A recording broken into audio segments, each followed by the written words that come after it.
Good morning friends, welcome back to my channel দীপশিখার লাইফস্টাইলে। কেমন আছো তোমরা সবাই? আশা করি ভালো আছো। এখন সকাল 7টার এখন থেকেই আমি আমার ব্লগটা শুরু করছি। সকালে ফ্রেশ হয়ে আসলাম পায়রাগুলোকে বাইরে বার করে দিতে। তো এই ঘরটাতে দুটো পায়রা আছে, এদেরকে আনার 1 মাস পর দুটো ডিম পেড়েছিল। একটা ডিম নষ্ট হয়ে যায় আর একটা ডিমে বাচ্চা ফুটেছিল। বাচ্চাটা বড়ও হয়েছিল কিন্তু কুকুরে খেয়ে নিয়েছিল। তারপর থেকে আর এখনো ডিম পাড়েনি, প্রায় 6-7 মাস হয়ে গেল। তারপরে এই যে দেখো এই পায়রাটার আরেকটা সঙ্গী ছিল, কিন্তু দুজনেই একদিন ঝড় বৃষ্টিতে আটকে যায় আর আরেকটা পায়রা ফেরেনি। আর একেও একটা বাড়ি থেকে নিয়ে এসেছি, কিন্তু এর সঙ্গীকে আর খুঁজে পেলাম না। তো এই পায়রাটা আলাদা খাঁচায় থাকে, তার কারণ হলো এদেরকে আগে আনা হয়েছিল, তো এই খাঁচাতেই থেকে ওরা অভ্যস্ত। তো তখন বড় খাঁচাটা বানানোও হয়নি। তাছাড়া এরা দুজন ওদেরকে মারতো, সেই কারণে এই খাঁচাতেই আছে। তোমাদের সাথে কথা বলতে বলতে আমার বাসন মাজা প্রায় কমপ্লিট হয়ে গেছে। এখন জামা কাপড়গুলোকে সাবান জলে ভেজাবো।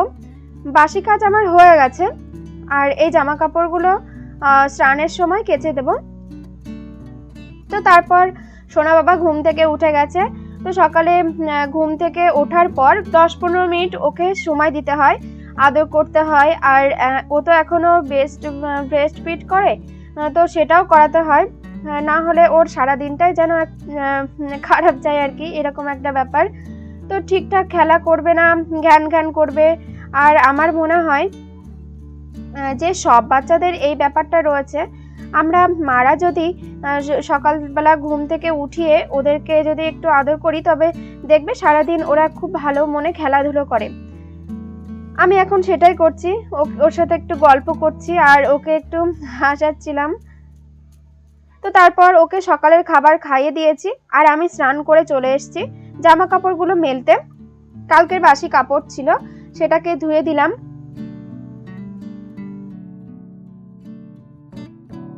আর এখানে দেখো ঠাকুরের চাদর, তারপর আসনে পাতার তোয়ালে কাপড়, এই সমস্ত ঠাকুরের যে কাপড়গুলো রয়েছে সেগুলো ধুয়ে মেলে দিয়েছি।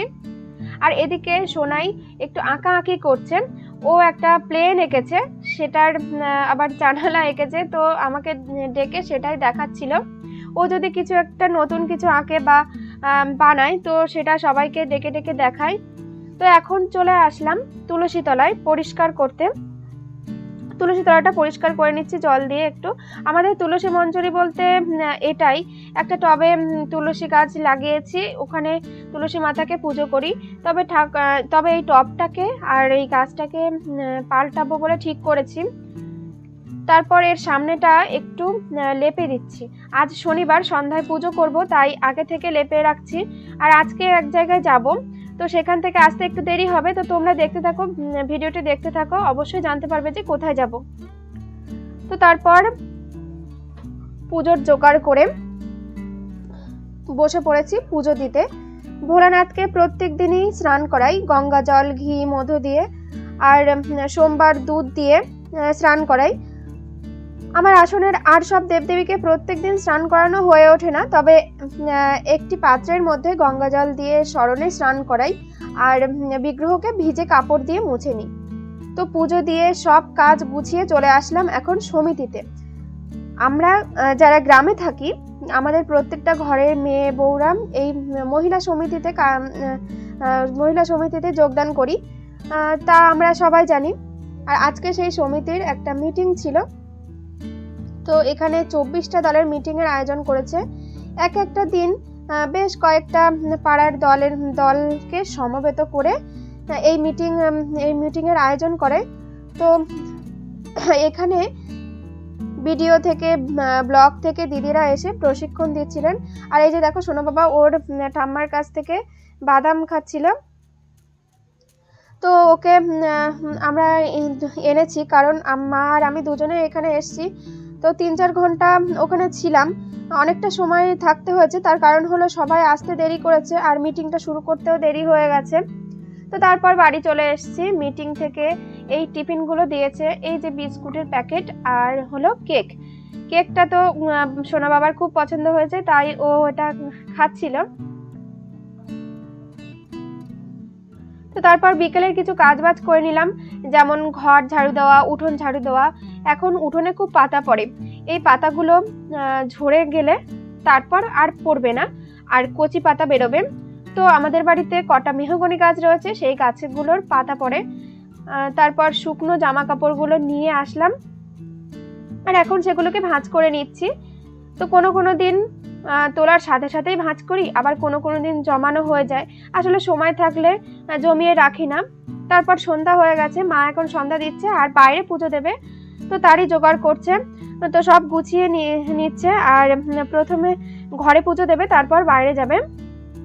তো তোমরা দেখতে থাকো।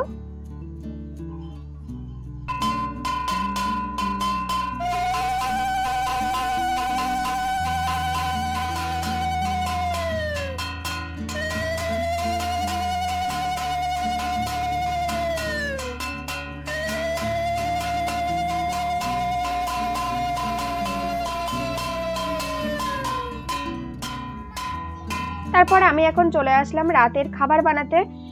আজকে সিদ্ধ ভাত করবো, আর কিছু করব না। আর দুধ রয়েছে, সেটা দিয়ে রাতের খাবার খেয়ে নেব। তারপর রান্না বান্না করে ঘরে চলে যাব। ঘরে এসে দেখি সোনা বাবা এখানে খেলা করছে, এই পেনগুলো নিয়ে প্লেন বানাচ্ছে। তো বন্ধুরা, আজকের ভিডিওটা এই পর্যন্তই। ভিডিওটা কেমন লাগলো অবশ্যই কমেন্ট করে জানিও, আর লাইক করো এবং সাবস্ক্রাইব করতে ভুলো না যেন। তো দেখা হবে নতুন আরেকটি ভিডিওর সাথে। ততক্ষণ তোমরা ভালো থেকো, সুস্থ থেকো। টাটা।